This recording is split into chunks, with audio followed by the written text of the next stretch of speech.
पिछले कई दिनों से महाराष्ट्र विवादित बयानों से चर्चा में है। कभी अबू आजमी तो कभी राज ठाकरे। अब राज ठाकरे के एक बयान से महाराष्ट्र में नहीं तो पूरे देश भर में विवाद हो रहा है। हमारे साथ युवा नेता है, विधायक है रोहित जी पवार, उनसे बातचीत करके जान लेते। दादा, जिस प्रकार से विवादित बयान से महाराष्ट्र चर्चा में है कि ये महाराष्ट्र के लिए कितना शोभनीय है, राज ठाकरे जी का बयान जो कुंभ मेले के बारे में जो किया, क्या आप उस बयान से सहमत ही है? देखिए, जिस प्रकार से बयान दिया गया उसके बारे में मैं सहमत नहीं हूँ। वो बोलते हुए उन्होंने बोलना चाहिए था मैं पोल्यूशन के बारे में बोल रहा हूँ या किसके बारे में बोल रहा हूँ। मैं खुद गंगा जी में स्नान करने के लिए, उनका आशीर्वाद लेने के लिए महाकुंभ गया था।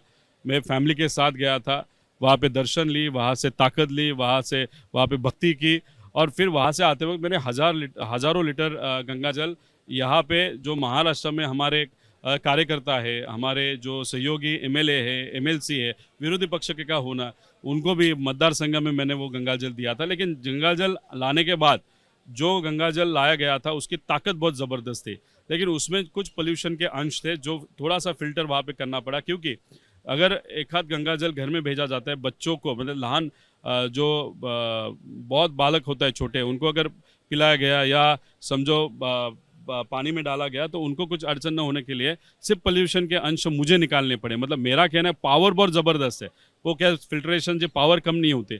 लेकिन महत्वपूर्ण क्या है कि एक आध स्टेटमेंट देते वक्त सोच समझ के देना चाहिए और बताना चाहिए कि हम पोल्यूशन के बारे में बोल रहे हैं कि हम धर्म के बारे में बोल रहे हैं। दूसरी बात, वहाँ पे हज़ारों करोड़ रुपए खर्चा माँ गंगा के स्वच्छता पे किया गया है, लेकिन वहाँ पे अगर आप देखो तो उस तरीके का स्वच्छता जो होनी चाहिए पैसा खर्च होने के बाद वो दिख नहीं रही। तो हमारा प्रश्न है वो पैसे का हुआ क्या है, वो भी हमको देखना पड़ेगा। लेकिन कोई भी स्टेटमेंट धार्मिकता को अगर ठेस पहुंचाता है या किसी के विचारों को या भावना को ठेस पहुंचाता है, ऐसा स्टेटमेंट सब नेताओं ने संभल के बात करनी चाहिए। राज ठाकरे को तो अपनी पार्टी के नेता है, वो हिंदू जननायक बोलते हैं। बाला साहब ठाकरे की छवि राज ठाकरे में दिखती है।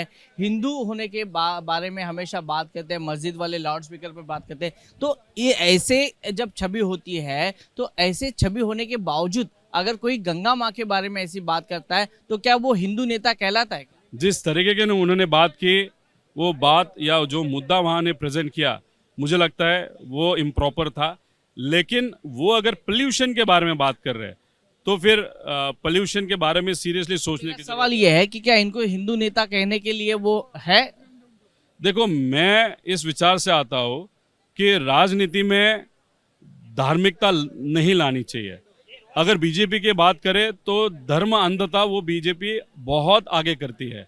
अभी ये स्टेटमेंट जिस तरीके का है उसका राजनीति अगर सिर्फ किया जाएगा तो उसको धर्म अंधता बोलते हैं। मैंने जो बोला वो प्रामाणिकता बीच में रखते हुए स्पेसिफिकली बोला गया था, पोल्यूशन अलग रखो और धार्मिकता अलग रखो। उस तरीके की राजनीति होगी तो ही प्रोग्रेस होगा। लेकिन अगर कोई भी ऐसा स्टेटमेंट आता है तो गलत तरीके से उसको ट्विस्ट करके आगे किया जाता है तो उसको धर्म अंधता बोलते हैं, मुझे राजकीय फायदा लेने के। लेकिन इसके बारे में बीजेपी के नेता क्या बोलते हैं वो देखने की जरूरत है। आप महाराष्ट्र क्रिकेट बोर्ड के अध्यक्ष हो, चैंपियंस ट्रॉफी जीती है, T20 वर्ल्ड कप आने के बाद मुंबई में जो माहौल दिखा था, क्या आपको लगता है कि फिर एक बार मुंबई में चैंपियंस ट्रॉफी आनी चाहिए, जल्लोश होना चाहिए, टीम इंडिया की एक रैली होनी चाहिए? डेफिनेटली, जब वर्ल्ड कप आया था अगर आप देखो तो लाखों में लोग यहाँ पे आए थे। ऐसा स्वागत कहाँ पे भी ना हो ऐसे महाराष्ट्र में, मुंबई में हमने किया था, सबने किया था।